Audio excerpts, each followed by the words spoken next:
ছেলেবেলায় বিলে খুব দুরন্ত ছিল।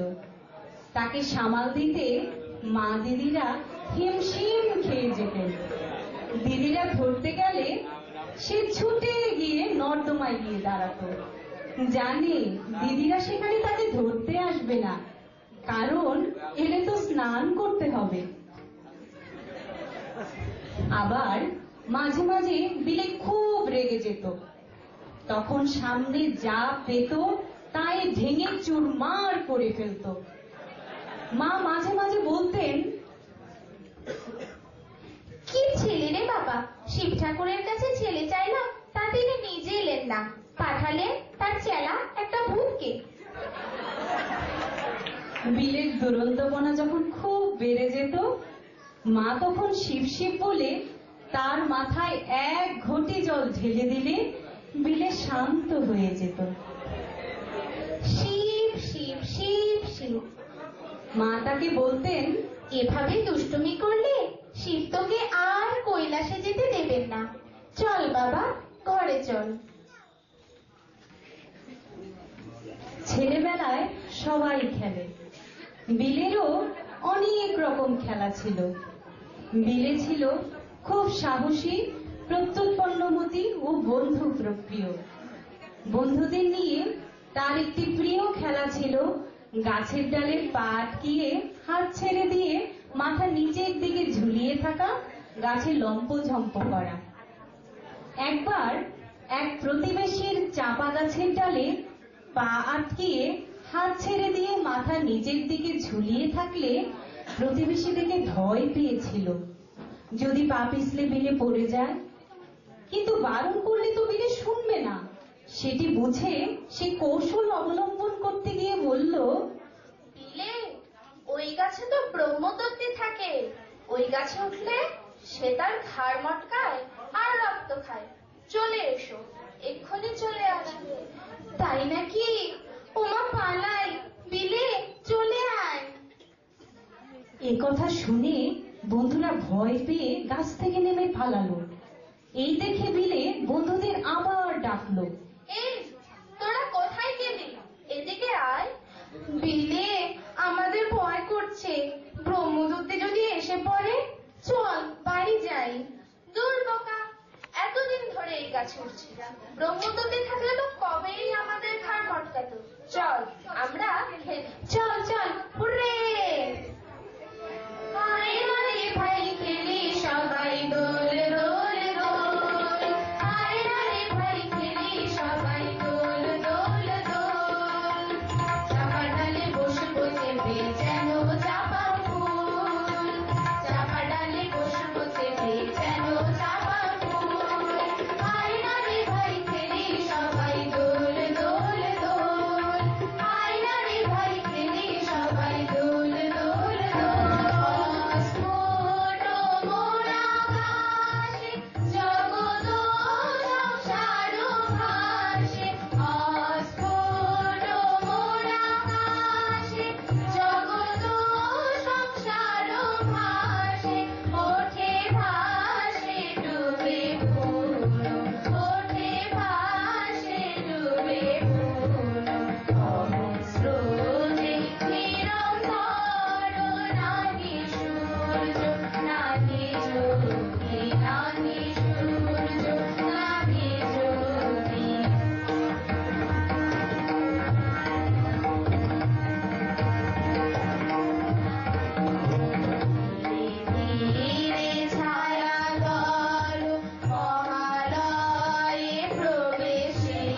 বিলের ধ্যান করা শেষ হলে পেছনে ফিরে দেখে বন্ধুরা কেউ নাই। তখন সে উঠে বাড়ি যেতে চাইতেই, বিলি, তুই সাপটা দেখিসনি? কই? না তো, আমরা যখন ধ্যান ধ্যান খেলছিলাম তখন ইয়া বড় একটা সাপ এসেছিল। তাই নাকি? হ্যাঁ, সাপটা ফনা তুলে তোর দিকে তাকিয়েছিল। আমরা তো ভয়ে পলায়ন। চল বিলি, বাড়ি যাই। একবার সিরাপিস নামে একটি রণতরী কলকাতায় এসেছিল। অনুমতি নিয়ে উহা জনসাধারণকে দেখতে দেওয়া হয়েছিল। বিলের শখ হলো ওটা ভেতরে গিয়ে দেখার, কিন্তু ভেতরে কিভাবে যাবে তা জানতে প্রধান গেটে দারোয়ানকে জিজ্ঞেস করলো, আমাদের ওটা দেখতে দেবে? না, তোমরা তো বাচ্চা মানুষ, তোমাদের সাথে বাবা মা কেউ এসে অনুমতি নিয়ে তবে দেখতে পারবে, বুঝলে? কে অনুমতি দেবে? বড় সাহেব। তোমার বড় সাহেব কোথায় থাকে গো? ওই যে দেখা যাচ্ছে তিনতলায় রুমটা, ওইটাতে বড় সাহেব বসেন। তুমি বাবু ছোট মানুষ, তোমার বাবাকে সাথে নিয়ে আসো, বাবার সাথে অনুমতি নিয়ে ভেতরে যেতে পারবে। যাও, এখন বাড়ি যাও। কিন্তু বিলে তো পিছু হটার ছেলে নয়। সে একটা বুদ্ধি বাহির করলো। বন্ধুদের ডেকে বলল, শোনো, তোমরা ওখানে থাকো, দেখি আমি কি করতে পারি। বন্ধুদের রেখে বিলে পেছনের সিঁড়ি দিয়ে ভেতরে প্রবেশ করলো, কিন্তু জানে ধরা পড়লে তো দুর্ভোগ পোহাতে হবে। বিলে চুপিসারে আস্তে আস্তে 3 তলায় উঠে বড় সাহেবের রুমে গিয়ে প্রবেশ করলো, কিন্তু দেখে বড় সাহেব তো রুমে নাই। এখন কি হবে? বেরিয়ে এসে বারান্দার দিকে তাকাতেই দেখে এক ইংরেজ সাহেব বসে আছে। বিলে ভাবলো নিশ্চয়ই ইনি বড় সাহেব। সে পায়ে পায়ে তার কাছে গিয়ে ভাঙা ভাঙা ইংরেজিতে বোঝালো যে তারা বন্ধুরা মিলে সিরাপিস দেখতে আগ্রহী। বড় সাহেব খুশি হয়ে একটি কাগজে অনুমতি লিখে দিলে বিলে ধন্যবাদ জানিয়ে বিদায় নিয়ে এবার বুক ফুলিয়ে প্রধান গেট দিয়ে বাহির হতে গেল। দারোয়ান তাকে দেখতে পেয়ে, এই বাপু, তুমি কিভাবে ভেতরে গেলে বলো তো? আমি তো তোমায় ভেতরে যেতে দেইনি। আমি জাদু জানি, বুঝলে? দারোয়ান অবাক হয়ে তাকিয়ে রইল। বিলে বন্ধুদের কাছে গিয়ে ঘটনাটা খুলে বলল। ওরা কারণে চঞ্চল, ওরা কারণে চঞ্চল, ডালে ডালে দোলে, বায়ু হিলোলে, নবপল্লব দল। ওরা কারণে চঞ্চল, ওরা কারণে বিলে চঞ্চল। ছোটবেলা থেকেই খুব দয়ালু ছিল। প্রতিদিনই তাদের বাড়িতে সাধু সন্ন্যাসী ভিখারি আসতো। বিলের কাছে কিছু চাইলে সামনে যা থাকতো তাই দিয়ে দিত। বিলেকে নিষেধ করেও মা যখন কোনো ফল পেল না, তখন একদিন বিরক্ত হয়ে বিলেকে ঘরে আটকে রাখলো। বিলে জানালায় বসে বাহিরে রাস্তার দিকে চেয়ে চেয়ে দেখছে। দূরে একটি ভিক্ষুক রাস্তা দিয়ে গান গাইতে গাইতে তাদের বাড়ির সামনের দিকে আসছে। বিলে মনোযোগ দিয়ে সেই গান শুনছে। দাও হে দেখা ভগবান আমারে, দাও হে দেখা ভগবান। মন্দির গির্জায় মসজিদ প্যাগোডায়, মন্দির গির্জায় মসজিদ প্যাগোডায়, খুঁজি তবু পাই না সন্ধান। দাও হে দেখা ভগবান আমারে, দাও হে দেখা ভগবান। খুশি সেই বিলেকে জানালায় দেখতে পেয়ে ভিক্ষুক তার কাছে ভিক্ষা চাইলো। আমাকে কিছু ভিক্ষা দাও বাবা। দাঁড়াও, তোমার গায়ে কাপড় নেই কেন? তোমার শীত লাগে না বুঝি? আমার কাপড় নেই বাবা, কিনবো যে পয়সাও নেই, তাই শীতে ঘুরছি আর ভগবানের কাছে চাইছি। আহা, দাঁড়াও, আমি দেখছি। বিলের হাতের কাছে ছিল মায়ের শাড়ির বাক্স। বাক্স খুলে মায়ের দামি শাড়ি বের করে এনে ভিক্ষুকে দিয়ে দিল। এই নাও, এটা গায়ে জড়িয়ে নাও। ভিক্ষুক আনন্দে আশীর্বাদ করতে করতে চলে গেল। ভগবান তোমার মঙ্গল করুক বাবা, ভগবান তোমার মঙ্গল করুক, ভগবান তোমার মঙ্গল করুক। বিলের মাথায় অনেক প্রশ্ন, উত্তর না পাওয়া পর্যন্ত কিছুতেই পিছু হতে চায় না।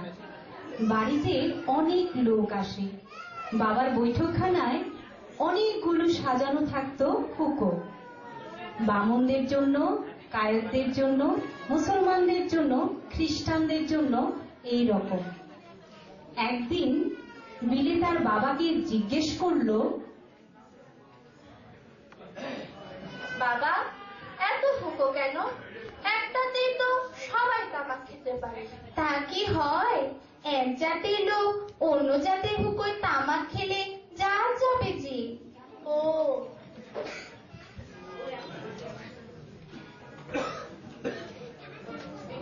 বিলে চুপি চুপি ঘরে ঢুকে জাত কিভাবে যায় তা পরীক্ষা করার জন্য সব কটি হুকোয় মুখ লাগিয়ে দেখছে জাত গেলে কিভাবে তা যায়।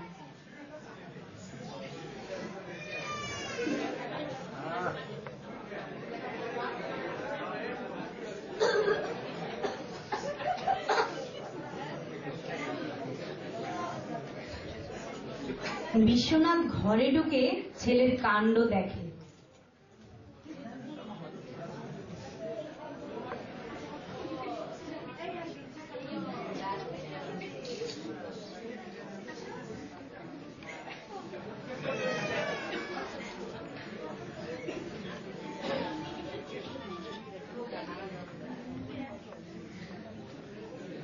বিলে, কি করছিস বাবা?